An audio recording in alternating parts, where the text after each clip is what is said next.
When you ask someone, do you believe in God? Their answer would be according to what they think you're asking them, according to the perception of God they have in their minds, which can differ a lot.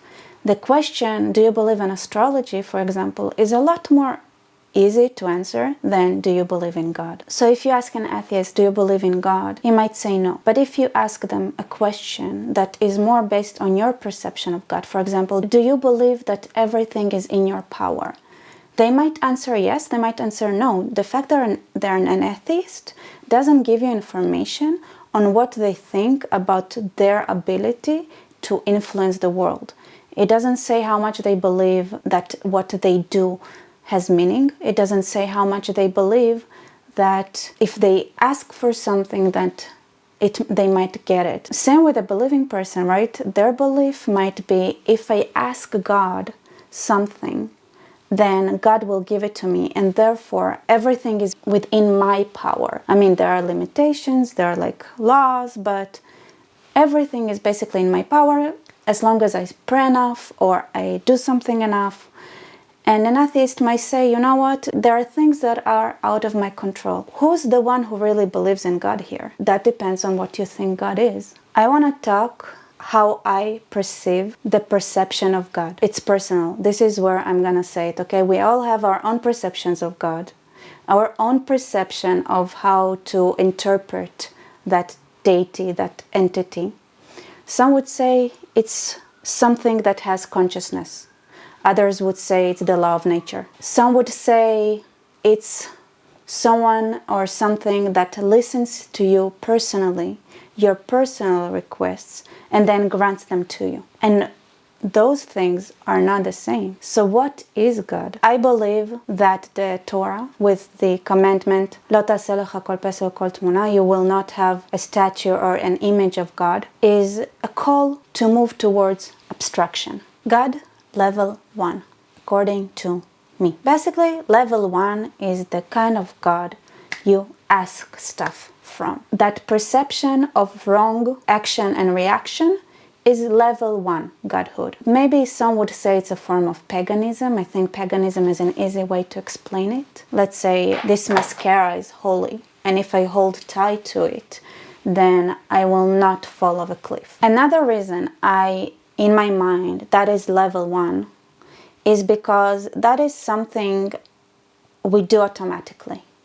We do automatically. We don't need anyone to show it to us. We don't need to be too complex to start thinking this way. So I believe it's something that a child can fall into. Everybody does that, let's be honest, and it's in every religion, and we all fall back to it because it serves a purpose. If you ever went, I don't know, maybe rock climbing, there is a big difference between your ability to catch the next stone when you believe you can do it and when you don't. When you don't believe you're gonna catch the next stone, your hand is gonna be floppy when you reach it, so you're not gonna really catch it. If you really believe that you're gonna catch it, then you'll catch it. And that changes stuff. So the first level, level 1 God, playing to a statue, having a lucky coin, or even a ritual or anything like that, is a psychologically very strong tool. The way to break free from it would be just having general confidence. So one of the things that you move to an abstract God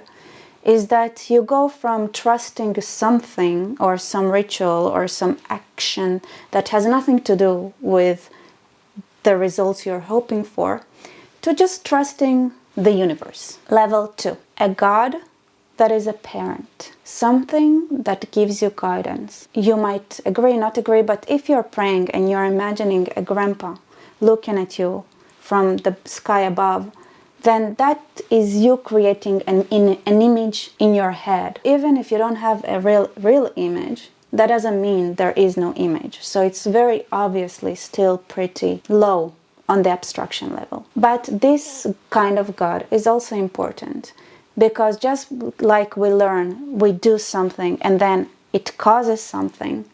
Our parents learned that the hard way too. And they have some wisdom they can bestow on us. Except sometimes, if you have children, they would ask you, why? Why? Why? Why do you need to do it? Why do you need to do that? Why do you need to do it? And it's too complex for them to understand why certain actions need to be taken. So you just tell them, because God said so. How simple, right? And then for all of those who believe the Torah was given by God, everything was given by God, I'm going to say one thing. Who gave people the ability to speak? Mi sam pe l'adam. This is what God told Moses. He said, I'm stuttering. How can I send the message? Explain the people what needs to be done? And God answered, who gave people a mouth? So I'm sorry if I'm offending people here, but when somebody comes tells me, yeah, God gave humans the Torah, for me they are still like in their maybe like 10-year-olds. I'm sorry. It's okay to believe it. After all, who gave us a mouth, right? Who gave us the ability to write? That's another way you can think of it, and we can all live in peace. We don't have to agree on what exactly God is, but we have to agree on basic moral stuff. And you cannot ignore what your parents had taught you, that they have learned probably from their grandparents, especially in a religion like Judaism. The more I grow older, the more I see things happening in the world, the more I start understanding what led to certain teachings. And therefore, here is, I think in Mishlei there is a really good sentence that I liked. Yeah, Mishlei Aleph Chet. Shema b'ni mosar avicha v'al titosh Torah timcha. Listen, son, the morals of your father, and do not abandon the Torah of your mother. Good book. Recommend. My favorite thing about the Bible is that I remember learning it. I was thinking, we didn't change. Humanity didn't change. People did not change.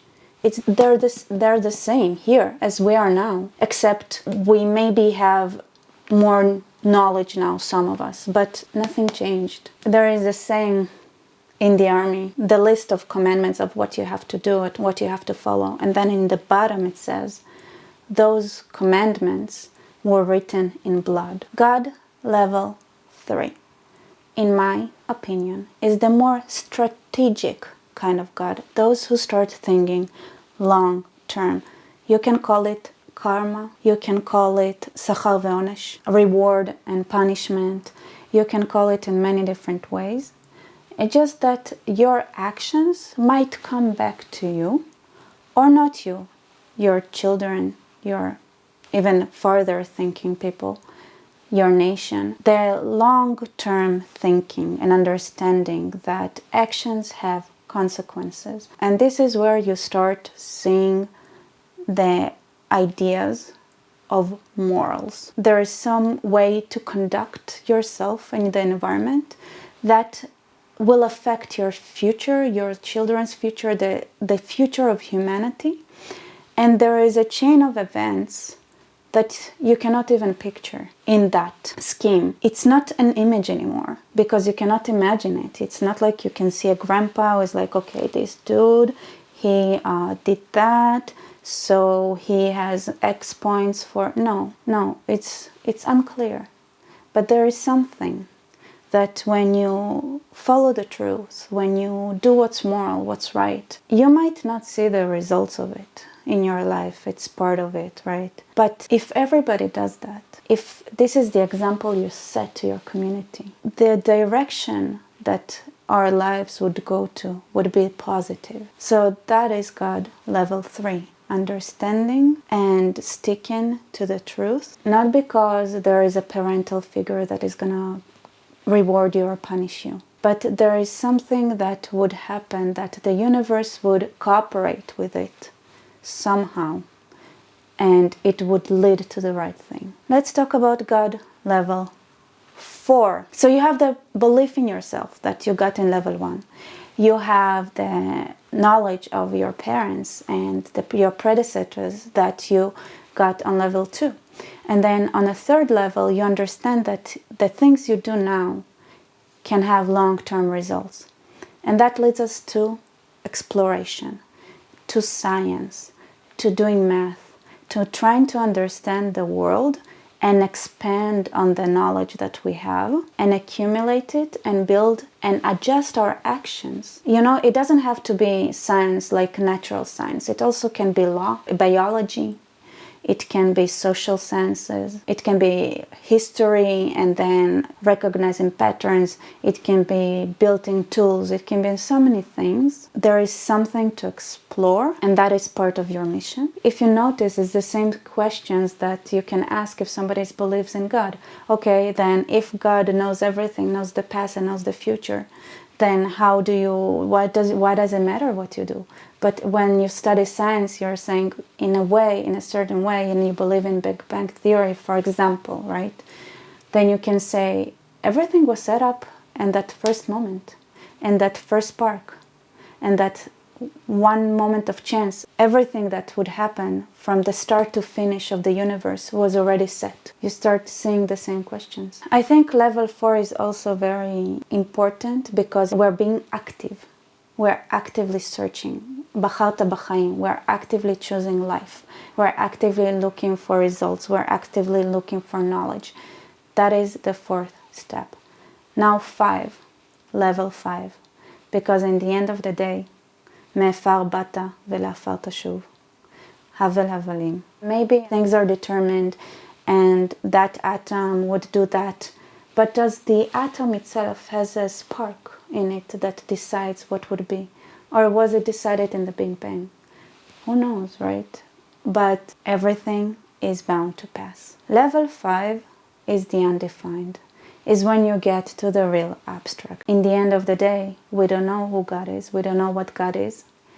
But we take those 4 lessons, and then the 5th step would be acceptance of there are things you can change, there are things you cannot change. The vineyard that you worked so hard for, the Talmud has a nice sentence, why does a person not know the time of his death? So that a person would work for their future.